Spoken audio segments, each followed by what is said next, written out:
Во првото издание на Неделна хроника за 2019 година, во која ве потсетуваме за актуелните настани, ќе гледате: Скопје ќе добие трамвај, но дали со тоа ќе се реши хаосот во градот?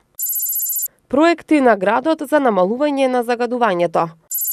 Забрана за носење невакцинирани деца од МРП вакцината во градинките во Скопје. Представи и концерти од средината на јануари.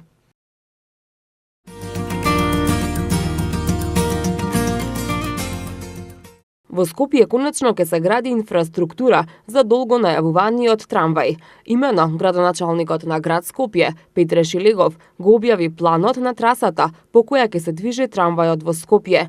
Според планот на сообраќајниот проект, трасата на трамвајот ќе започнува од кружниот тек кај Порта Влае, ќе се движи по партизански одреди, потоа преку Рекорд и собранието на Република Македонија, во близина на зградата на Црвениот крст, кон комплексот банки и железничката станица, по булеварот Јане Сандански до Ново Лисиче. Според овој план, центарот на градот и неколку клучни булевари во Скопје нема да бидат дозволени за возила, освен за самиот трамвај и за градските автобуси. Ги прашавме и граѓаните дали според нив со изградбата на трасата за трамвајот ќе се реши проблемот со хаосот во сообраќајот. Дел од нив веруваат дека ова ќе биде успешен проект, додека останатите сметаат дека не смее да се запре крвотокот во центар, бидејќи околните улици немаат капацитет да ги издржат илјадниците автомобили кои би се пренасочиле по нив. Се најавува изградба на инфраструктура за трамвај. Сметате ли дека трамвајот ќе го реши проблемот со сообраќајот во Скопје? Ја мислам че го реши, да. Ја мислам дека нема да го реши и никогаш нема да се направи. Пуста желба. Ние не направивме улици како што треба, па камо и трамвај се ќе прави. Право да ви кажам, и ја сум размислувал, затоа не знам, мислам дека тешко. Дали сметате дека трамвајот ќе го реши сообраќајниот метеж во Скопје? Па секако. Ќе помогне. Сигурно ќе се реши, сигурно ќе се реши. И овдека се направи еден подвожњак овдека. Ове знав дека подвожњак еден се направи. И ќе го нема овој проблем. Падам тук. Секако се што е корисно и мислам дека ќе се реши. Бидејќи во сите големи градови има трамваи. И би требало. Изградбата на трамвајот се очекува да започне во втората половина на 2019 година и да заврши во 2021 година.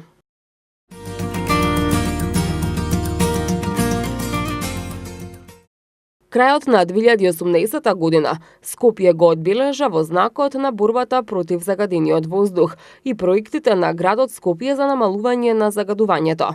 Меѓу мерките за справување со загадувањето, град Скопје реализираше повеќе активности, како обука за оџачари и субвенции за чистење на оџаци. Градот во соработка со Министерството за труд и социјална политика и Агенцијата за вработување на Република Македонија спроведоа обуки за 15 нови оџачари. За субвенции за чистење на оџаците биле доставени околу 243 барања од граѓаните. Во градинките и училиштата се поставуваа прочистувачи на воздух. Се доделуваа субвенции за печки на пелети, за купување велосипеди, за купување електрични тротинети, за кои граѓаните беа заинтересирани и поднесуваа барања. Се спроведува и повеќе акции за чистење на скопските општини. Граѓаните може да пријавуваат огнови на отворено на телефонскиот број 193. За една година градот подигна 122.838 метри квадратни зелени површини. Само оваа есен град Скопје предвиде 3.500 висококвалитетни повеќегодишни листопадни дрвја, кои беа наменети пред се за реконструкција на постоечките и подигање на нови дрвореди. Покрај новото зеленило, изградени и реконструирани беа 12 километри велосипедски патеки, а изминатава година 11 средни училишта добија и енергетски ефикасни фасади.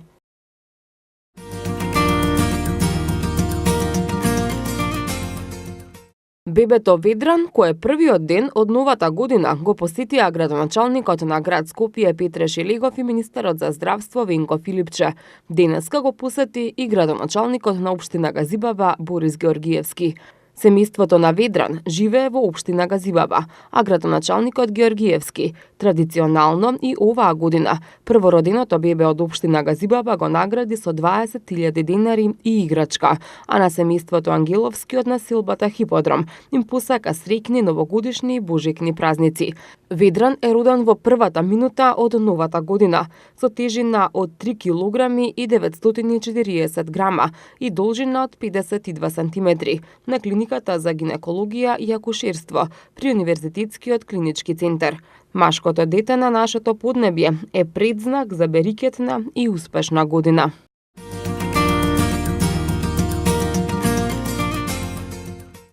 Скопјани се жалат на услугите на јавното сообраќајно предпријатие Скопје, а најголема критика упатуваат на возниот ред. Имено според постојниот возен ред, актуелен од 1 јануари 2017 година, најчестите автобуси се на 7 минути, а автобус може да чекате и до 80 минути. Граѓаните реагираат дека треба да има почесто автобуси, бидејќи кога е шпицот, тие се преполни и нема место за да влезете во автобусот. Голем дел од граѓаните се жалат на недоволниот број автобуси на дел од градските линии, а како најпроблематични ги посочија линиите со број 13 и 22. 13 е единствената линија која ги поврзува населбите Киселавода и Железара, но автобус има на 1 час, а навечер и за време на викендите, овој автобус воопшто и не сообраќа. Додека 22-ката пак, ако порано важеше за еден од најфреквентните автобуси на скопските улици, сега кога возниот ред е наизменечно распределен на приватни јавни автобуси, граѓаните мака мача да влезат во автобусот кој е полн по само неколку станици од почетната. За ова придонесува и густата населеност на населбите Даме, Груев и Волково, каде што сообраќа 22-ка. Ги прашавме одговорните во ЈСП дали прават анализи на продадени билети, кои би покажале потреба од воведување на дополнителен број автобуси на некои од градските и приградските линии. Оттаму веле дека анализи се вршат и токму врз нивна основа. Се одговара на барањата за, например, промена на возниот ред, воведување дополнителен број автобуси на конкретна линија и слично. Но во моментов не се предвидува промена на возниот ред на овие две линии. Сепак, незадоволните граѓани кои ги користат услугите на превозните предпријатија можат до секторот за сообраќај при град Скопје, кои што се одговорни за формирање на возниот ред, да достават официјално барање во име на урбаната заедница.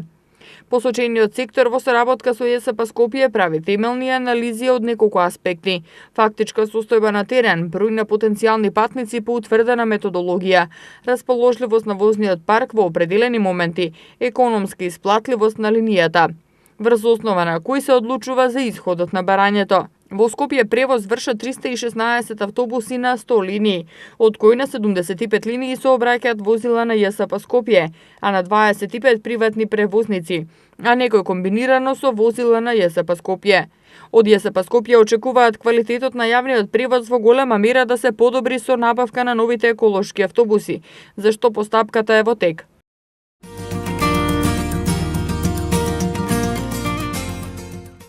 За време на студената сезона, експериментирањето со облеката е многу полесно отколку во текот на летото, а со тоа и можноста да го прикажете стилот во вистинско светло. За инспирација ви прикажуваме кои се најголемите трендови за оваа зима, представувајќи ги модните комбинации на убаво стилизираните дами. Иако е студено, дамите треба секогаш да се модерно и убаво облечени, а при тоа вешто да им пркосат на ниските температури. Најактуелни парчиња во оваа сезона се секако капутите и јакните, а најдобро изгледаат во комбинација со джемпери и ролки, волнени фустани и панталони, чизми со високи подпетици или патики. Она што е особено впечатливо се плетените капчиња и шеширите со кои се дава фина завршница на комплетниот изглед. Што се однесува до тоа која боја е тренди, тогаш имате поширок избор. Судејќи по модните писти, сезонава секоја девојка со стил би требало да ги има во својот гардеробер маслинесто-зелената боја, кафена, джемпер со сенф жолта боја. Освен пастелните бои, во 2019 година ќе владеат и розевата, жолтата и кралско сина, а црната боја воопшто не се најде на оваа листа. Модните експерти велат дека за овој зимски период особено препознатлив е предимензионалниот топол зимски шал. Независно каков е вашиот личен стил или за која намена сте го облекле, во оваа зима секој од нас има еден омилен дебел шал што обожаваме да го комбинираме во различни варијанти. Кај мажите пак интересно е тоа што се одлучуваат храбро да комбинираат повеќе бои во стајлингот, иако најчесто како зимски се третираат потемните и смирени тонови, тоа правило повеќе не важи. Оваа модна зимска сезона тренд се по светлите варијанти на джемпери.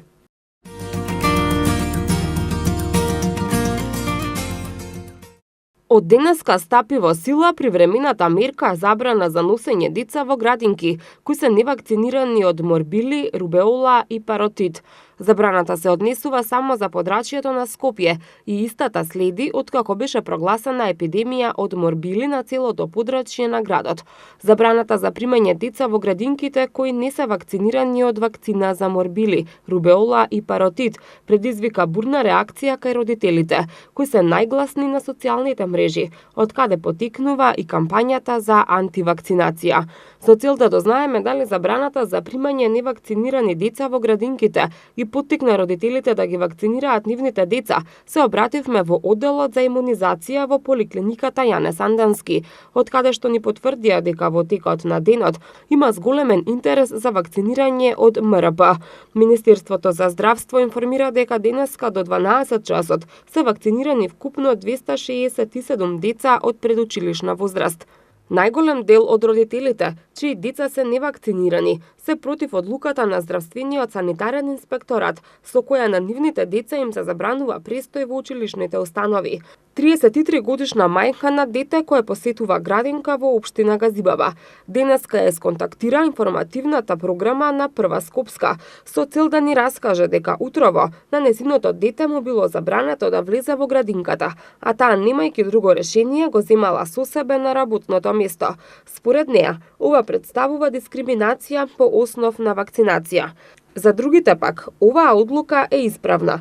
Сметаат дека децата треба да се вакцинираат. Што мислите за вакцинирањето и за забраната да се носат невакцинирани деца во градинките? Може би, ако мислат лекарите дека е оправдано, би прифатила по мислење на лекарите. Задолжително треба да се вакцинираат децата.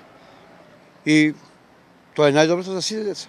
Треба да се вакцинират, ама требало на време тоа. Јас, мои деца, сите сум ги вакцинирали. Првото па не ми ни лежала сепаница, редовно вакцинирана. Второто, треба да се вакцинират. Што мислите за епидемијата која што се појави од сепаници и забраната за носење деца во градинка невакцинирани?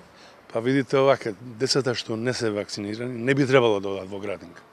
Мислам, тоа можда е, не знам, некоја лоша пропаганда што се даваше на телевизија, нели, дека штетна е едно друго све. Дали е штетна, не знаеме. Али деца што не се вакцинирани не би требало да одат во градинки да ги пуштаат. Здравствените власти повикуваат на задолжителна вакцинација на невакцинирани деца со МРП вакцината, која е ефикасна во превенцијата на болеста.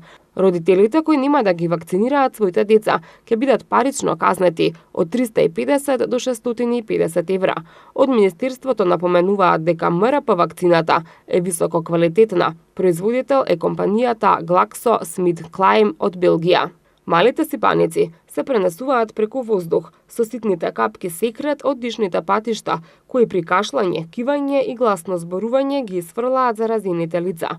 Симптомите вообичаено почнуваат да се јавуваат 10 до 12 дена по изложување и траат 7 до 10 дена. Иницијалните симптоми вклучуваат треска, често со температура поголема од 40 степени, кашлица, течење на носот и воспалени очи. Компликациите вклучуваат појава на диареја, инфекција на средното уво, пневмонија, но и воспаление на мозокот. Лекарите препорачуваат болниот во текот на заболувањето да се изолира, да седи во домашни услови на амбиентална температура од 24 степени, да се пијат многу течности, чаеви, природни сокови и витаминска терапија. Ако болеста е пропратена со висока температура, температура, со контрола и препорака на лекар треба да се земаат и лекови за нејзино намалување.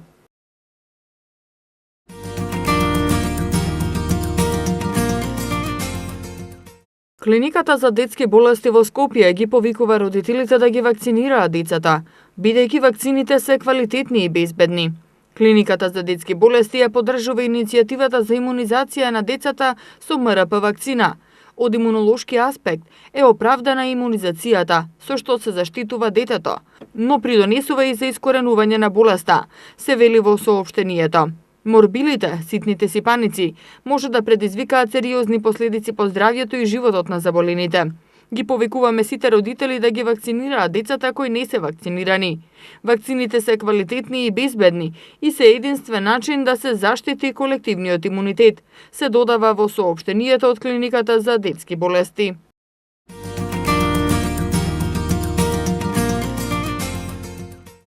Во Македонија грејната сезона најчесто трае 6 месеци, од кои 3 со поинтензивно грејење, додека во останатите месеци грејењето најчесто се користи за делумно загревање на просториите. Кога станува збор за грејењето, експертите велат дека грејењето со огревни дрва се уште е економски најисплатливо во деловите од земјава каде нема централно грејење, а грејењето со електрична енергија е еколошки најприфатливо, а доколку доволно би се развил гасоводниот систем во земјава, грејењето со газ ќе биде најисплатливо, кое речиси и не ја загадува животната средина. Во моментов гасот е достапен само за домаќинствата во Куманово и Струмица, а во останатите делови од земјава се уште нема соодветна гасоводна мрежа. Според експертите, повеќе од 130.000 домаќинства се греат на огревно дрво, а цената во јавното предпријатие Македонски шуми, согласно нивниот повик, не смее да биде повисока од 2.900 денари за буково и 3.000 денари за дабово дрво. Просечната цена пак малопродажна за кубен метар буково огревно дрво во приватните складишта се движи од 3.300 до 3.800 денари, а кај дабовото дрво е поскапа за 100 до 200 денари по метар кубен. Тоа покажува дека за загревање со огревно дрво просечно македонско домаќинство одвојува од 20 до 23.000 денари годишно. Познавачите велат дека во Македонија најчесто се грее една соба. Доколку пак се загреваат повеќе простории или домаќинството има сопствено парно грејење на дрва, потрошувачката на огревно дрво оди и до 20 и повеќе кубни метри на годишно ниво, за што се неопходни и повеќе од 60.000 денари годишно. Кога станува збор за парно грејење, во Македонија во моментов централно грејење има само во Скопје. Пресметката според Регулаторната комисија за енергетика покажува дека просечната сметка за грејење на стан од 60 метри квадратни изнесува околу 2000 денари месечно, доколку сметката се плаќа на 12 еднакви рати или 4000 денари ако се плаќа на 6 рати. Произлегува дека годишно за грејење на стан од 60 метри квадратни се неопходни околу 24.000 денари. Предноста на овој вид затоплување во однос на другите е што се грее целата стамбена површина. Податоците на БЕК покажуваат дека 36% од потрошувачите во главниот град или преку 55.000 се греат на централно грејење. Од останатите 64% нешто помалку од половината се греат на дрва и фосилни горива, а другите на електрична енергија. Што се однесува за грејењето на пелети, еколошки е поприфатливо, но поскапо од грејење со огревно дрво. Со субвенциите што ги дава град Скопје и некои општини во внатрешноста на земјата за купување на печки на пелети, одреден процент на граѓани се преориентираа за топлувањето на стамбениот простор да го вршат со овој енергенс. Субвенцијата изнесува 70% од вредноста на печката на пелети, но не повеќе од 30.000 денари. Мерката не ги опфаќа домаќинствата во Скопје што имаат приклучок на градско централно грејење. Печката на пелети троши од 10 до 15 килограми пелети дневно, а цената на пелетите во зависност од квалитетот и тежината во стовариштата и на интернет чини од 12.930 до 14.600 денари за тон. Од тоа произлегува дека месечните трошоци изнесуваат над 6.000 денари или околу 36.000 денари на годишно ниво за загревање на површина од 60 квадратни метри. Според експертите, грејењето на струја во моментов еколошки е најприфатливо. Пресметките покажуваат дека за грејење на електрична енергија просечно македонско домаќинство треба да одвои и до 30.000 денари за нормално студена зима. А доколку температурите се пониски, сумата значително се зголемува. Според истражувањата на експертите, во Македонија 62% од вкупниот број домаќинства користат дрва како примарен извор на енергија. 29% се греат на електрична енергија, а само 8% се приклучени на централно парно грејење.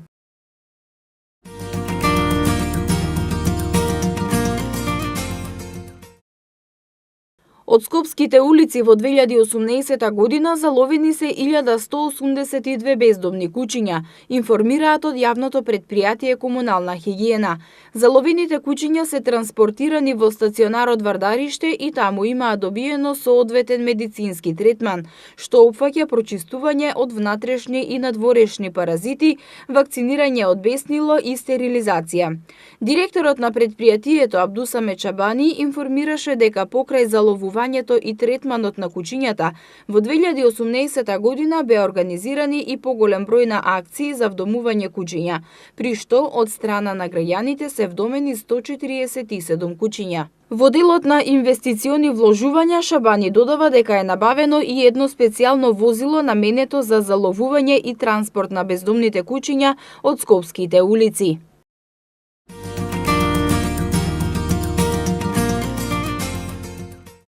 Театрите во Скопје од средината на месецов ќе ги прикажат првите представи во 2019 година.